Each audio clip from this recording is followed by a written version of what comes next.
उपस्थित सभी श्रेष्ठ जन, बाईं और दाईं ओर बैठे हुए हमारे मंच पर सभी नेता और कार्यकर्तागण, आज इस विशाल रैली में पधारे बुजुर्गों, नौजवान साथियों, माताओं बहनों, पत्रकार छायाकार मित्रों, कलाकार बंधुओं, आपका सबका मैं बहुत बहुत अभिनंदन करता हूं। श्रद्धा से भी करता हूं, सम्मान से भी करता हूं और कभी कभी इस मौके पर भी, क्योंकि आप सब लोगों ने मुझे मुख्यमंत्री बनाया है और तो कोई कुछ नहीं कह सकता, लेकिन आप में से एक सज्जन ऐसे भी हैं, हर महीने मेरे कान भी पकड़ लेते हैं। वो अपनी बात कहने के लिए भी कान पकड़ के अपना काम करते रहते और बात सुनाते रहते हैं। तो उस नाते भी बहुत निकट का संबंध आपसे होने के नाते आपका मैं सम्मान करता हूं और बहुत ही एक ऐसा अवसर है जब अपने समाज के शिरोमणि, हमारे आराध्य देवता, जिनके प्रति हमारी श्रद्धा है, सदियों पहले इस देश में जब भक्ति रस की गंगा बह रही थी, भक्ति मार्ग चलने वाले लोगों की एक लड़ी, एक कड़ी जब चल रही थी, जिस समय संत कबीरदास जी हुए, संत रविदास जी हुए, संत नामदेव जी हुए, श्री धन्ना भगत जी हुए, उसी समय संत शिरोमणि सेन जी महाराज अंग्रेजी सन 1500 में, विक्रमी संवत सन 1557 में उनका जन्म हुआ। 523 साल पहले हमारे बीच में वो आए, एक संदेश लेकर के आए। पूज्य रामानंद जी के वो शिष्य थे, उन्होंने जन जागरण किया, सेवा भावी एक व्यक्तित्व के नाते उन्होंने ख्याति प्राप्त की। कितने ही उस समय के जो समकक्ष ऐसे भक्ति भाव के लोग उनके बीच में रहकर, उनके साथ रहकर, गुरु रविदास जी के साथ उनका बड़ा अच्छा संबंध आया, समाज को जागृत किया और किस सीमा तक सेवा भाव उनका मन में था। मैंने कहानी पढ़ी उनके बारे में कि वो बांधवगढ़ के राजा वीर सिंह जी, उस समय वो राजा होते थे, तो उनकी सेवा करने का काम बचपन में इनको मिला। बचपन का नाम इनको नंदा कहते थे, नंदा। तो सेवक के रूप में उनकी सेवा करते थे, तन मन पूरा एक प्रकार से कभी नागा नहीं करते थे, लेकिन भगवान की भक्ति में भी लगे रहते थे। कुछ उनके मन में इस प्रकार का भक्ति भाव कि इनके साथ बैठ करके कोई ऐसे जो मित्रगण, ऐसे जो साथी उस भक्ति भाव में लीन हो जाते थे। तो कहते हैं एक दिन ये भक्ति भाव में लीन और भजन का कार्यक्रम और इस प्रकार का रसास्वादन अपने मित्रों के साथ कर रहे थे। इतने लीन हो गए भगवत भक्ति में कि निश्चित समय पर राजा के पास जाना था, चूक गए, नहीं जा पाए, लीन हो गए, भूल गए। काफी देर उसमें मस्ती में रहे और इधर राजा जब समय पर सेवक नहीं पहुंचता है तो उसको भी शायद चिंता होती है कि आज मेरा सेवक क्यों नहीं आया है। भगवान इतने प्रसन्न हैं सेन जी महाराज से कि भगवान ने सोचा कि आज सेन जी महाराज मेरी भक्ति में लीन हैं और राजा के पास नहीं पहुंच रहे हैं, तो भगवान ने सेन जी महाराज का रूप धारण करके और राजा के पास सेवा करने के लिए पहुंच गए।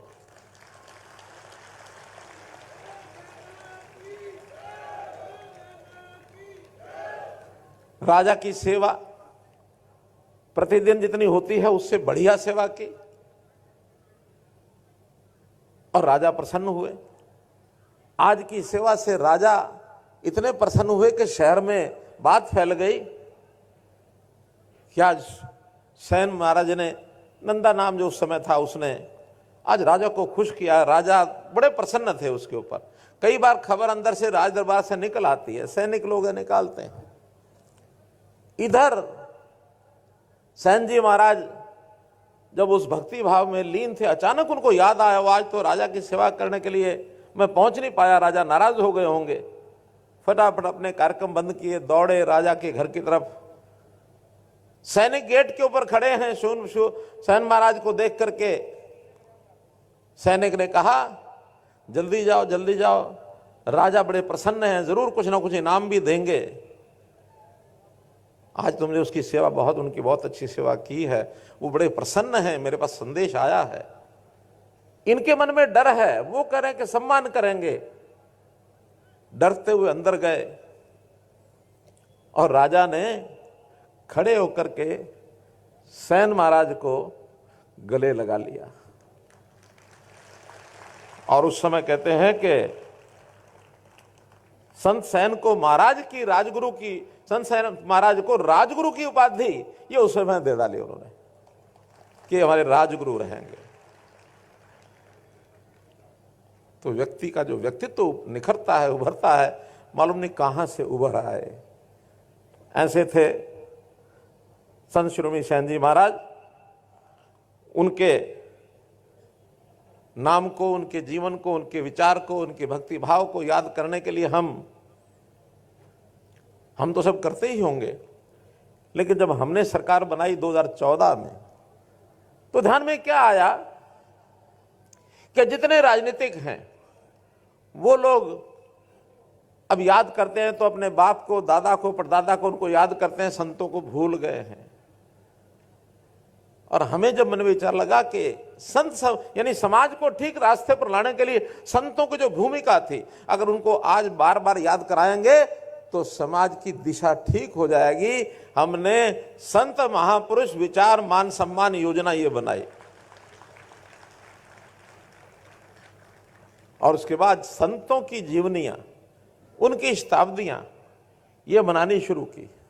चाहे वो गुरु रविदास जी की हो, चाहे महर्षि वाल्मीकि जी की हो, चाहे भगत कबीर जी की हो, चाहे ऋषि कश्यप जी की हो, चाहे गुरु गोविंद सिंह जी का जयंती का दिन हो, चाहे गुरु तेग बहादुर जी का जयंती का जन्मदिन हो, बंदा सिंह बहादुर जी का हो, अभी हमने धन्ना भगत जी की भी जयंती मनाई है। तो ऐसे संतों की जयंतियां, उसी श्रेणी में जब भी हमको पता लगा कि सैन जी महाराज की जयंती ये 4 दिसंबर को है, आज 4 दिसंबर है, मैंने उसी समय अपना समय दिया, मैं जरूर आऊंगा। और मांग रखी गई, वैसे तो मांगे और भी बहुत हैं, लेकिन एक मांग 4 दिसंबर के नाते जो मुझे आपके सामने रखनी है। देखिए, हमारे जातियां बहुत हैं, समाज अपनी श्रद्धा पूर्वक अपने अपने महापुरुषों को, उनके आराध्य देवताओं के जन्मदिन मनाता है। 70-71 अपनी जातियां हैं, अन्य समाजों के भी हैं, अनुसूचित जाति की अपनी जातियां हैं, बैकवर्ड क्लास ए की अपनी जात, बी की अपनी जातियां हैं, जनरल समाज के लोग हैं, उनकी भी अपने अपने आराध्य देवता हैं। अगर सबको मिलाते हैं तो लगभग ये 150 महापुरुष बनते हैं। हर एक की मांग आती है कि इनके जन्मदिन की छुट्टी घोषित की जाए। तो अगर साल में 150 जातियां ये छुट्टियां दे दी तो सिस्टम चलेगा क्या, बताइए। अगर 150 छुट्टियां यही कर दें, 52 छुट्टियां हमारी रविवार शनिवार, मतलब 52 दूनी 104 रविवार शनिवार होती हैं, 250 हो गई। 20-30 कॉमन भी आ जाएंगी तो भी 200 सवा 200 हो गई।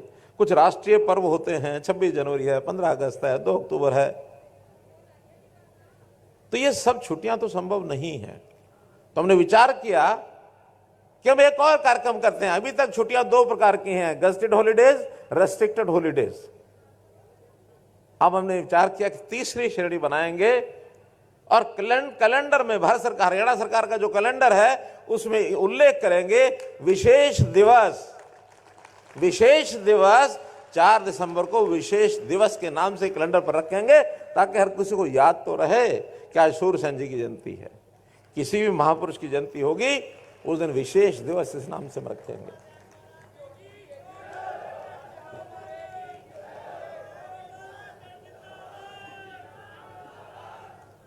कौन है? यहाँ आए हैं? कौन है? आइए आइए आइए। देखिए, बहुत प्रसन्नता की बात मुझे बताई गई है कि आज इस प्रोग्राम में सेन महाराज के वंशज की 21वीं पीढ़ी वो भी यहां आए हुए हैं। जल्दी आपके पास है, क्या नाम आपका? संतोष। 21वीं पीढ़ी सेन महाराज जी की, बहुत बहुत साधुवाद आपको। तो मित्रों, भाइयों बहनों, इस विषय में मुझे इतना ही कहना है कि समाज के अंदर कुरीतियां जो आती हैं उनको दूर करने के लिए महापुरुषों के जो वचन हैं वही काम आते हैं। और कुरीतियां, अच्छाइयां ये साथ साथ चलती हैं। कभी भी कोई ऐसा समय न पहले आया, न आज है, न आगे आएगा कि कुरीतियां हमारी जान छोड़ देंगी। ये दोनों वृत्तियां, दैव वृत्ति, राक्षसी वृत्ति साथ साथ चलेगी। हमारा प्रयत्न ये है कि दैव वृत्ति जो अच्छी वृत्ति है उसकी लाइन लंबी करें और राक्षसी वृत्ति की लाइन छोटी करें। उसको कैसे हम पिटाई करें, कैसे उससे हम अपने आप को बचाएं, ये हमारा काम है। इसके लिए महापुरुषों की शिक्षा वो हमें काम आएगी। अपने परिवारों में दिए जाने वाले संस्कार, हमारी दादी, नानी, बूढ़ी माँ, बूढ़े पिताजी, वो हमारे पुराने तरह समय की जो कहानी हमको सुनाते हैं, बहुत उसमें से शिक्षा मिलती है, अच्छा कैसे बनना है। इसी प्रकार से संत महापुरुषों की ये वाणी, ये भी हमको अच्छी दिशा में ले जाती है। सरकार भी अपने प्रयत्न अपनी तरफ से करती है। उदाहरण के लिए बेटी बचाओ बेटी पढ़ाओ, ये एक अभियान हमने हरियाणा सरकार ने लिया, समाज ने साथ दिया, हमको सफलता मिली। जिस हरियाणा को बेटियों को मारने वाला प्रदेश माना जाता था, आज वो बेटियों को बचाने वाला प्रदेश इसके नाम से प्रख्यात हो गया है। जो 871 बेटियां 1000 बेटों पर होती थी, आज 1000 बेटों पर 932 बेटियां हो गई हैं। 40-50 की संख्या बढ़ गई है। अपने आप में सुधार की तरफ आगे बढ़ रहे हैं। हमारा युवा नशे की तरफ जा रहा है। वो तनाव में आता है, उसको कुछ सूझता नहीं है। अपने तनाव को भुलाने के लिए नशे की गोलियां, नशे के और पदार्थ, मादक पदार्थ उसका सेवन करता है। हमें उसको बचाना होगा, उससे दूर करना होगा। अगर युवा का जीवन खराब हो गया तो परिवार भी खराब होंगे, हमारा देश और प्रदेश, इसमें भी बहुत बड़ी बाधा विकास में पहुंचेगी। तो इस ओर भी हमको आगे बढ़ना है। ये काम भी हमारा सामाजिक दायित्व है। जन जागरण हम करें। अगर उसमें कोई और चीजें, मानो दंडात्मक काम करना है, ये जो इस प्रकार की ड्रग्स को सप्लाई करने वाले लोग हैं, उसकी सप्लाई चेन को तोड़ना, उनके खिलाफ कार्रवाई करना, उनको जेल के अंदर डालना, उनकी संपत्ति को नष्ट करना, ये काम हम कर रहे हैं, करते रहेंगे, उनको आगे बढ़ने नहीं देंगे। पर्यावरण के नाते ये एक बहुत बड़ी समस्या आ गई है। कैसे हवा साफ रहे, वरना एक कोविड ने हिला के रख दिया। अभी फिर से एक चर्चा चली है कि चाइना के अंदर एक और वायरस फैला है, उससे अपने आप को बचाना है। मानवता को बचाने के काम में भी हमको सबको सहयोग करना है। पानी दूषित हो रहा है, जगह जगह लोग गंदगी करते हैं। इस अभियान में सरकारें भी लगी हैं। तो ये सब काम हम करते हैं। समाज को मुख्य धारा में जोड़ना, कैसे समाज का हर वर्ग उसको आगे बढ़ने का मौका मिले, ये एक और अगला काम है जो सरकारें भी करती हैं। समाज को भी हम आह्वान करते हैं कि अपने समाज में जो थोड़ा पीछे रह गया उसको कैसे आगे बढ़ाना है, इसकी चिंता सबको करनी है। जैसा बताया अभी पूर्व वक्ताओं ने, हमने अंत्योदय की योजना है। अंत्योदय यानी जो आखिर में रह गया, चाहे वो व्यक्ति इस नाते से, परिवार है, समाज है, इलाका है, चाहे वो पढ़ाई में पीछे रह गया, चाहे वो सेहत के नाते पीछे रह गया, चाहे वो गरीबी के नाते पीछे हो गया, कैसे उनकी इन समस्याओं को दूर करके उनको आगे बढ़ाया जाए। और लगातार देश के प्रधानमंत्री नरेंद्र मोदी जी लगातार ऐसी ऐसी योजनाएं दे रहे हैं कि गरीब के परिवार को मकान नहीं तो मकान दो, मकान मिल गया तो उसके नल में पानी दो, पानी मिल गया तो उसको गैस का सिलेंडर दो, गैस का सिलेंडर मिल गया तो बिजली का बल्ब दो, ताकि उसका जीवन आज के हिसाब से सुखी हो सके। घर में राशन नहीं है तो राशन भी दो। ये सब चीजें दी जा रही हैं। हाँ, ये गरीब का अधिकार है, ये गरीब को मिलना चाहिए। अभी तक समस्याएं क्या हैं कि ऐसी योजनाएं सरकारें पहले भी बनाती हैं, लेकिन गरीब तक पहुंचाने का सिस्टम ही नहीं बना। हर कोई बीच में जिसको जरूरत नहीं है वही लपक लेता है, अपनी दबंगई से लपक लेता है। जिस आदमी की जरूरत है उसको तो लाइन में लगाओ तो उसको बाहर निकाल देता है। सरकारी सिस्टम में भी उसको योजनाएं मिलती नहीं है, लाभ नहीं मिलता है। हमने हरियाणा सरकार में भी हर परिवार का परिवार पहचान पत्र बनाया, हर एक का डाटा लिया कि किस परिवार की क्या स्थिति है, कितने मेंबर है, पढ़ाई करते हैं तो क्या करते हैं, रोजगार करता है तो कौन क्या करता है, आमदन है तो कितनी है, ताकि उस आधार पर कोई अंत्योदय परिवार, कोई बीपीएल परिवार, कोई एपीएल परिवार, कोई मध्यम दर्जीय, कोई उच्च वर्गीय, ये सब सिस्टम होते हैं। यानी दूर मत जाओ, हमने अपने इस समाज की, जिस समाज के आज हम लोग बैठे हैं, सैन्य समाज के, इनका मैं आज खाका सवेरे मैंने देखा, कुल 77,000 परिवार हैं हरियाणा में हमारे, 3,11,000 हमारी आबादी है। इन 70,000 में 25,000 परिवार ऐसे हैं जिनकी आमदन 1,80,000 से ऊपर है। और उसमें अच्छी बात यह है, उसमें डॉक्टर भी हैं, उसमें वकील भी हैं, उसमें पीएचडी प्रोफेसर भी हैं, लेकिन 50-52% ऐसे हैं जो गरीबी रेखा से नीचे हैं। अभी तक सरकारी नौकरियों में मुझे बता रहे थे कि इस पिछले 6 साल में, 5 साल में, जब से हमने बिना खर्ची पर्ची की बात कही है, 1100 बच्चे इस समाज के अंदर नौकरी लगे हैं, किसी का एक पैसा लगा नहीं। और जिस लोकतांत्रिक तरीके से हमने बीसी को ये जो आरक्षण दिया है, इस आरक्षण के कारण से 72 हमारे सरपंच बने हैं, 72 इस समाज के, 72 सरपंच, वरना कभी कोई बन नहीं सकता था। तो ये अवसर दिए हैं। इस नाते से हमारा चिंता करने वाला, मोदी जी की सरकार जैसी चिंता कर रही है, हरियाणा में भी हम चिंता कर रहे हैं।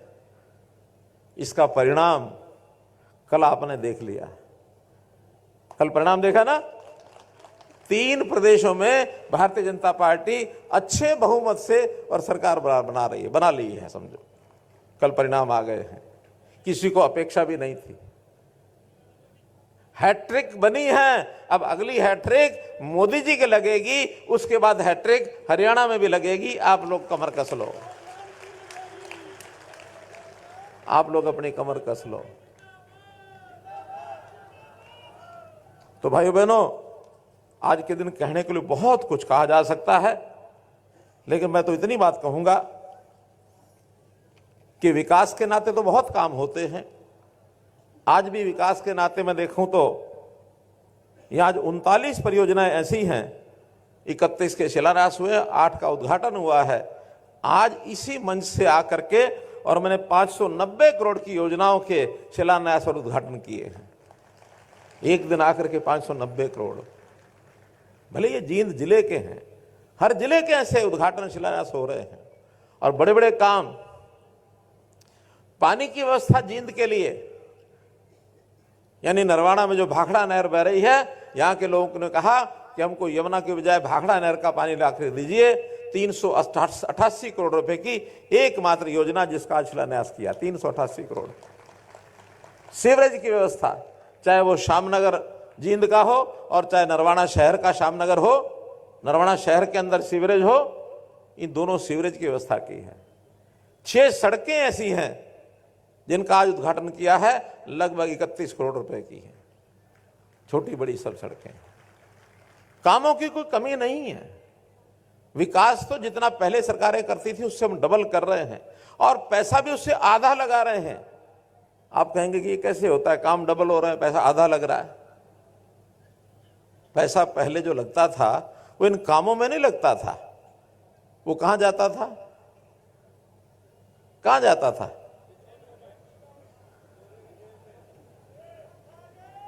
लोगों के जेब में।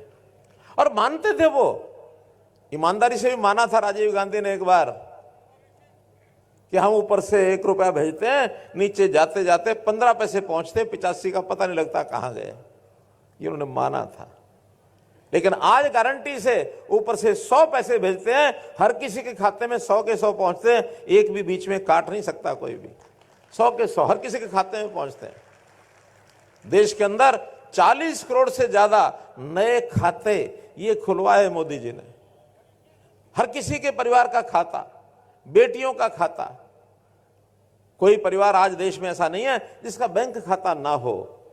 नहीं तो पहले ऐसे लोग थे, वो कहते बैंक में हमने करना क्या, ताजा कमाना, ताजा खाना, पैसा मजदूरी लेके आते हैं और हम जा करके बाजार में अपना लून तेल दाल लकड़ी ले आते हैं और अपना खा लेते हैं। मोदी जी ने कहा कि नहीं, जो आप कमाते हैं वो कमाओ, लेकिन सरकार बहुत सी योजना ऐसी देती है जो हम अपने सिस्टम से भेजेंगे तो आप तक पहुंचेगा ही नहीं, हम सीधा वहां से भेजेंगे, आपके खाते में आएगा, खाते में से आप निकालो और जहां खर्च करना करो। हमारे किसान भाई, आप में से किसान भी हैं, 600-700 परिवार इस समाज में से किसान हैं, वो भी मेरी जानकारी है, उनको भी पता होगा किसान की उपज मंडी में बिकती है, जो पैसा उसका बनता है सीधा किसान के खाते में आता है, वो निकाल ले तो जिसको देना दे दे, वरना हम चक्कर काटते थे आड़तियों के, इधर के उधर के। पहले आड़तियों से हम पैसे लेके आते थे, हमारे अपने पैसे, अब आड़ती किसानों के पास आते हैं, भाई कि मैं पीछे पड़े हो तो दे दे, आड़ती मांगते हैं आके, भले वो ब्याज पर लेते हैं, पैसा लौटाते हैं, ब्याज भी लौटाते हैं, लेकिन हिसाब किताब तो उल्टा हो गया ना। तो गरीब आदमी, किसान, मजदूर, गरीब, मोदी जी ने एक और बात कही है कि जाति पाति का खेल बहुत चल गया अब इस देश के अंदर, क्योंकि बड़ी पुरानी व्यवस्थाएं जातियों की, वर्णों की, आश्रमों की ये बनी हुई है। उसकी उस समय कुछ अच्छाइयां रही होंगी, लेकिन धीरे धीरे समय बीतने के बाद उसमें जो दुर्गुण आ गए, और खास करके जब राजनीति में जातियां घुस गई। हमने 2014 में एक नारा दिया था, मालूम है किसी को, याद है क्या नारा था 2014 में? नहीं, जातियों को खत्म करने के लिए हरियाणा का एक नारा था। हाँ, हरियाणा एक, हरियाणवी एक, हम सब हरियाणवी हैं। ये हरियाणा के 2,80,00,000 लोग कहते हैं कि आप सेवा का भाव मन में कैसे लेके आते हो, इनकी मदद करते हो तो क्यों करते हो, मन में क्या विचार आता है? मैंने कहा देखो, विचार सेवा का लाने के लिए सबसे पहले होता है कि वो आदमी अपना है कि नहीं है, ये विचार हर कोई करता है। जैसे अभी सेवा करते हैं अपने बेटे की, बेटी की, माता की, पिता की, पत्नी की, भाइयों की, बहनों की, उनके तो काम करते ही है ना, उनकी मदद करते ही है ना, क्योंकि वो अपने रिश्तेदार हैं, इसीलिए उनकी करते हैं। मैंने कहा ठीक है, मैंने भी कल्पना की है कि मैं अपने हरियाणा के 2,80,00,000 लोगों के साथ संबंध बनाता हूं, ये मेरा परिवार है, मेरे परिवार के सदस्य हैं।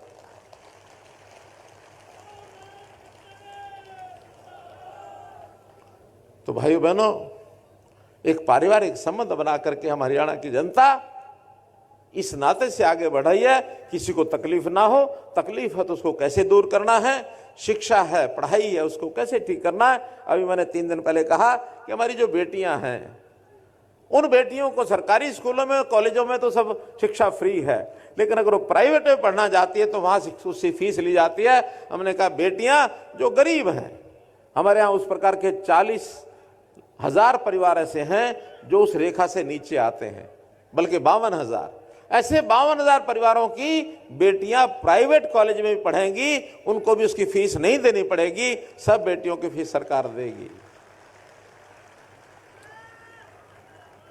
साल में हर सदस्य, इन 52,000 परिवारों का हर सदस्य 1,000 किलोमीटर हरियाणा की बसों में फ्री यात्रा करेगा, उसका कोई पैसा नहीं लगेगा।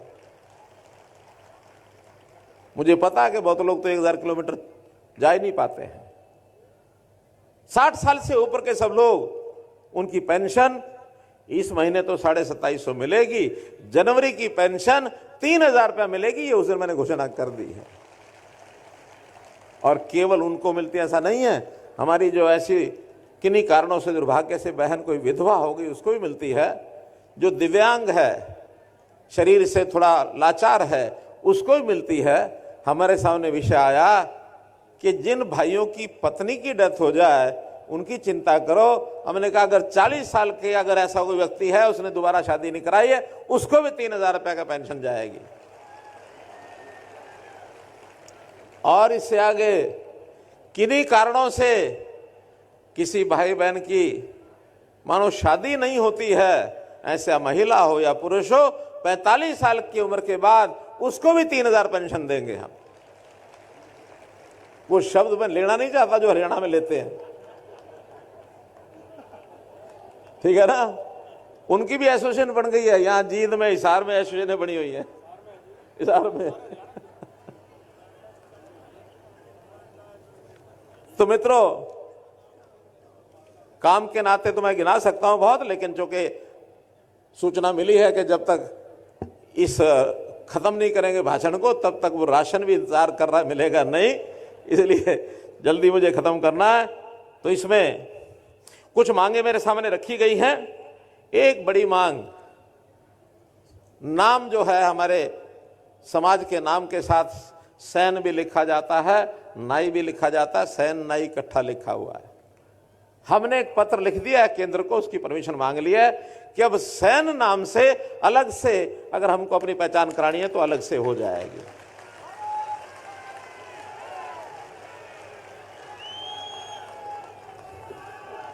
इसी प्रकार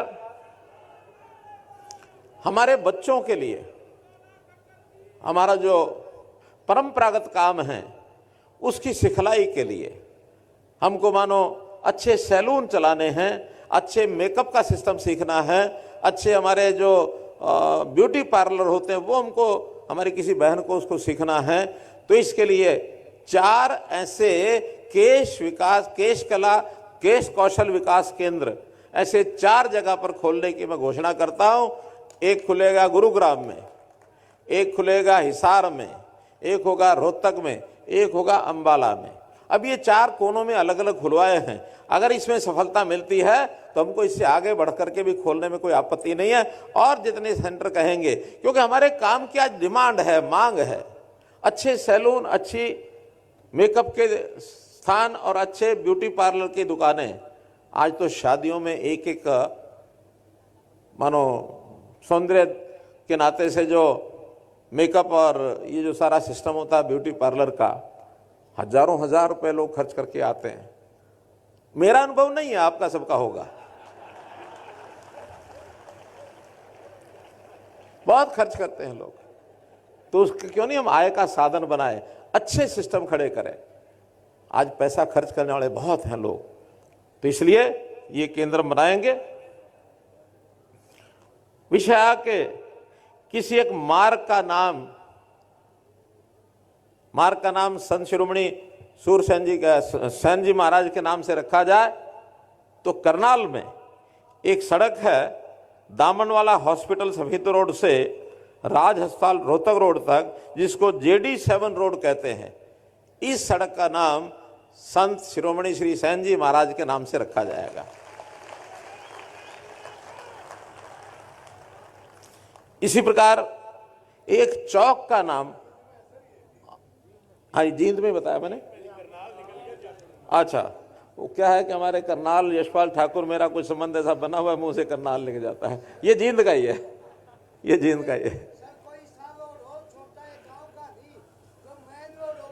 ये बड़ा ही रोड है, ये बहुत बड़ा रोड है, बड़ा रोड, बहुत मेन रोड है, छोटा नहीं है ये। हाँ, ऐसे ही गोहाना रोड जींद, जो हमारी कचहरी है, कोर्ट है, कोर्ट के सामने एक जो चौक है, उस चौक का नाम और संत शिरोमणि श्री सैन जी महाराज के नाम से रखा जाएगा।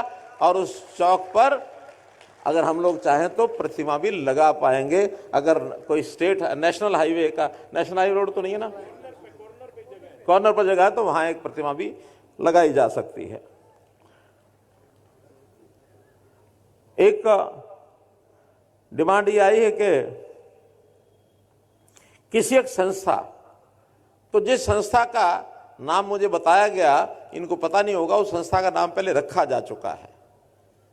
उस संस्था का नाम पहले धन्ना भगत जी के नाम से मेडिकल कॉलेज जींद का नाम रखा गया, लेकिन उसमें भी 3 अलग अलग टावर बनेंगे, बड़ी बिल्डिंग होंगी।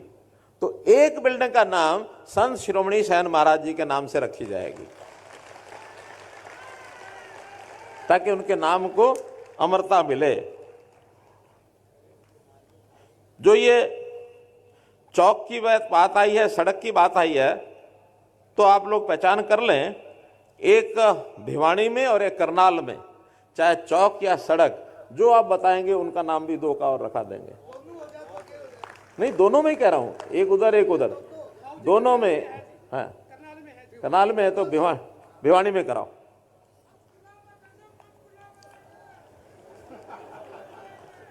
पंचकुला देश की राजधानी है। ऐसे ही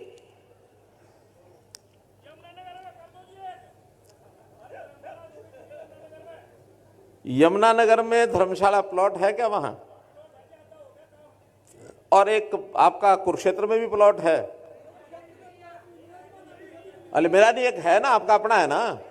तो अपना है तो बहुत है, मिले कोई मुंह तो मिलता है क्या? जिसका अपना है ठीक है, नहीं होता उसी को देंगे। जींद में नहीं है, जींद में नहीं है ना। तो जींद में एक आप लोग, हमारा जो हरियाणा शहरी विकास प्राधिकरण के प्लॉट निकलते हैं, उसमें जहां जहां आपको चाहिए उसमें एप्लीकेशन आप दे दो, और एप्लीकेशन देने के बाद उसमें जहां जहां चाहिए उसमें उन प्लॉटों का विचार कर लिया जाएगा। और आप जींद के भी एक अप्लाई जरूर कर दें।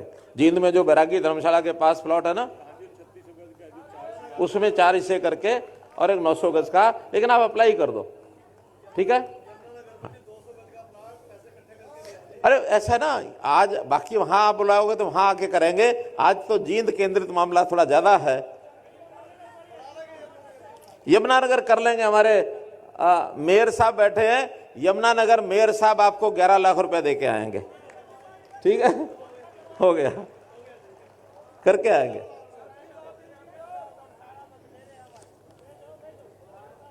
एक बात और मैंने बतानी है आपको कि जैसा मैंने अलग अलग बताया कि आपके कितने परिवार हैं, 52 लाख परिवार बीपीएल के हैं, लगभग 10 लाख परिवार, 10,000 परिवार ऐसे भी हैं, ये 52 लाख नहीं है, 52,000 है, 52,000 परिवार बीपीएल के हैं। 10,000 परिवार ऐसे हैं जिसमें या तो पहले कभी किसी ने नौकरी की है जो पेंशन ले रहा है, या आज कोई नौकरी में लगा है, ग्रुप डी सी बी ए कुछ भी होगा।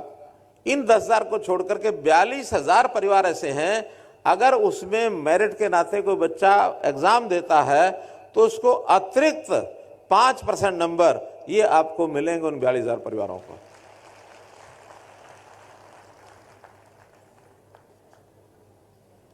तो मित्रों, जितनी मांगे बताई गई हैं, कुछ ऐसी हैं जो हम चंडीगढ़ में बैठ करके जिनकी फिजिबिलिटी और करानी होगी उसकी भी हम कराएंगे। आपकी कोई मांग पैसे के कारण से नहीं रोकने दी जाएगी, लेकिन अगर कोई मानो कोई कई बार ऐसी अड़चनें आ जाती हैं, जमीन नहीं होती है या कहीं पहले से कोई नाम रखा हुआ होता है उसका नहीं रख पाते हैं, तो फिर भी जितना संभव होगा और भी बातें आपकी पूरी की जाएंगी। अब चूंकि यहाँ एक प्लॉट मिल जाएगा तो प्लॉट मिलने के बाद मुझे पता है कि अगले ही दिन फिर आ जाएंगे कि इस प्लॉट को बढ़ाने के लिए तो कुछ करें। तो इस प्लॉट पर धर्मशाला बढ़ाने के लिए, चूंकि यहाँ तो अभी शुरू ही नहीं हुआ है, इसमें हमारे मेंबर पार्लियामेंट उनकी तरफ से 11 लाख और उतना ही लगभग मैं करता हूं, तो चलिए 21 लाख रुपए अपनी तरफ से, 11 लाख रुपए मेंबर पार्लियामेंट से, 32 लाख रुपए उस धर्मशाला के लिए और उसका अनुदान दिया जाता है। बहुत बहुत धन्यवाद, बहुत बहुत आभार।